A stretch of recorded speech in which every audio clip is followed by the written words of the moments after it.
साथ हैं। अविनाश जी बताएं, गैस स्टॉक्स आज फोकस में रहेंगे। एमजीएल नतीजों पर रिएक्ट करेगा, आईजीएल के नतीजे हैं आज, और गुजरात गैस वायदा कारोबार का हिस्सा होने वाला है। तो इस स्पेस पर अपनी राय दें और इन तीनों स्टॉक्स पर अगर आपकी कोई कॉल हो सर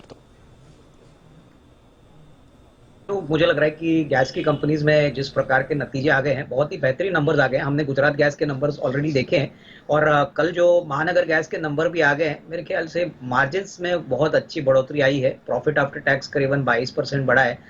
मेरे ख्याल से इन्वेस्टर्स को मेरे ख्याल से इस स्पेस में जरूर इन्वेस्टेड रहना चाहिए। और यहाँ पे मुझे सबसे ज्यादा जो पसंद स्टॉक है वो महानगर गैस है, क्योंकि रिलेटिव परफॉर्मेंस अगर गुजरात गैस का देखे या इंद्रप्रस्थ गैस का देखे तो मुझे लग रहा है कि यहाँ पे और भी अपसाइड के लिए जगह है। तो ये डेफिनेटली करंट लेवल्स पे भी एक बाय बनता है। टेलीकॉम स्टॉक्स जरा इस पर आए दीजिए आप अविनाश जी। दो खबरें हैं। एक तो कुछ कुछ टेलीकॉम स्टॉक्स ऐसे हैं जिनका वेटेज बढ़ा है। एमएससीआई के जो रीबैलेंसिंग तो नहीं कहूंगा, रिवीजन जो हुआ है उसमें भारतीय एयरटेल, इंडस टावर दोनों का वेटेज बढ़ा, उसके दम पर कुछ और फ्रेश खरीदारी आने की संभावना है। दूसरा ये है, 1 मार्च से ऑक्शन शुरू होने जा रहे हैं। लगभग 4 लाख करोड़ का स्पेक्ट्रम ऑक्शन होने जा रहा है, जिसमें वोडाफोन, रिलायंस जियो, भारतीय एयरटेल ये सब लोग हिस्सा लेने के लिए अपनी एप्लीकेशन डाल चुके हैं। क्या व्यू है आपका, किन स्टॉक्स पर फोकस करना चाहिए?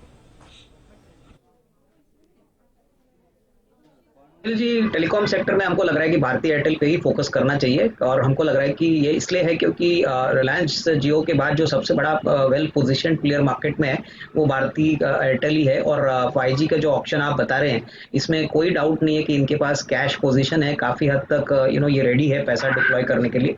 वोडाफोन सबसे वीक लग रहा है क्योंकि इनके पास कैश फ्लो बहुत वीक है। और रही बात एमएससीआई के रिवीजन के लिए, तो भारतीय एयरटेल के लिए एफआई का इनफ्लो और बढ़ेगा, तो इसमें और तेजी देख सकते हैं। तो भारतीय Airtel will be the best choice currently, not only for the news flow but even medium।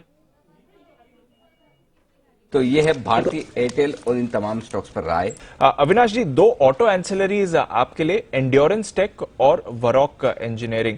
Endurance take दमदार नतीजे, हमने तो नतीजे आएंगे कमाई कराएंगे में भी इसके बारे में बात की थी और वहां से भी अनुमान से बेहतर नतीजे आए, पर वरॉक के नतीजे काफी कमजोर रहे हैं। कैसे देखें सर, क्योंकि ऑटो एंसिलरीज के लिए तो अच्छा दायरा चल रहा है, तो वरॉक के इतने कमजोर नतीजे कैसे, और दोनों स्टॉक्स पर आपकी राय सर? दीपांशु, पहले बात तो एंडोरेंस टेक्नोलॉजीज की बात करें तो ये ज्यादातर डोमेस्टिक फोकस प्लेयर है और टू व्हीलर सेक्टर पे ज्यादा इनकी पकड़ है।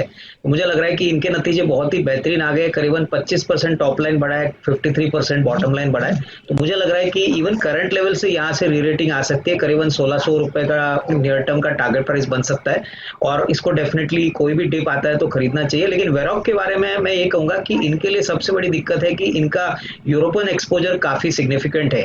और हमको लग रहा है कि कई यूरोपियन कंट्रीज में अभी भी कोविड का प्रॉब्लम चल रहा है, यहाँ पे अभी भी डिमांड इतनी बड़ी नहीं है। तो मेरे ख्याल से वेरॉक में हो सकता है कि आने वाले 1-2 क्वार्टर्स थोड़े से कमजोर रहे। इनका डोमेस्टिक एक्सपोजर यूरोपियन एक्सपोजर से काफी कम है। हालांकि दोनों ही कंपनीज में ये कॉमन ग्रुप की है, बजाज ग्रुप की है। बट यहाँ पे एंडोरेंस टेक्नोलॉजीज में मुझे लग रहा है कि रीरेटिंग ज्यादा होगी। वेरॉक के लिए शायद थोड़ा सा समय लगेगा, शायद और एक क्वार्टर या मे बी मार्च क्वार्टर के बाद ही थोड़ी बहुत आपको एक अप ट्रेंड देखने को मिलेगी। तो ग्लोबली वेरॉक का एक्सपोजर ज्यादा है, स्पेशली यूरोप में जहां पे अंडर परफॉर्मेंस देखने को मिली है। तो मेरे ख्याल से ये इसलिए शायद results have not been up to expectation जैसे मार्केट के हुए। बिल्कुल, तो कमजोर नतीजे हैं वरॉक के, और काफी एक्साइटमेंट था इस स्टॉक को लेकर। हमने देखा कल तेजी में भी था, जब टेस्ला की इंडिया एंट्री की बात हुई तब भी ये स्टॉक खबरों में आ रहा था, क्योंकि इनका ग्लोबली टेस्ला के साथ ऑलरेडी एक टाई अप है। बट नतीजे काफी निराशाजनक रहे हैं। पेंट स्टॉक्स, अविनाश जी जरा यहां पर राय दें। बर्जर पेंट्स ये नतीजों पर रिएक्ट करेगा, एक्सो नोबल ये भी नतीजों पर रिएक्ट कर रहा है, और एशियन पेंट्स पिछले कुछ दिनों से दमदार तेजी में है। अगर पेंट्स में से आपको किसी को चूज करना हुआ तो रिसेंटली लिस्टेड इंडिगो के साथ जाएंगे या फिर ये जो एस्टैब्लिश प्लेयर्स हैं? इनफैक्ट दीपांशु, मुझे लग रहा है कि जो एशियन पेंट्स के नंबर थे वो बहुत ही स्ट्रांग थे। इनफैक्ट वॉल्यूम ग्रोथ बहुत ही स्ट्रांग था, करीबन 20% के ऊपर वॉल्यूम ग्रोथ था। और हमको लग रहा है कि अगर किसी को पेंट मार्केट में प्ले करना है तो एशियन पेंट सबसे अच्छा विकल्प रहेगा।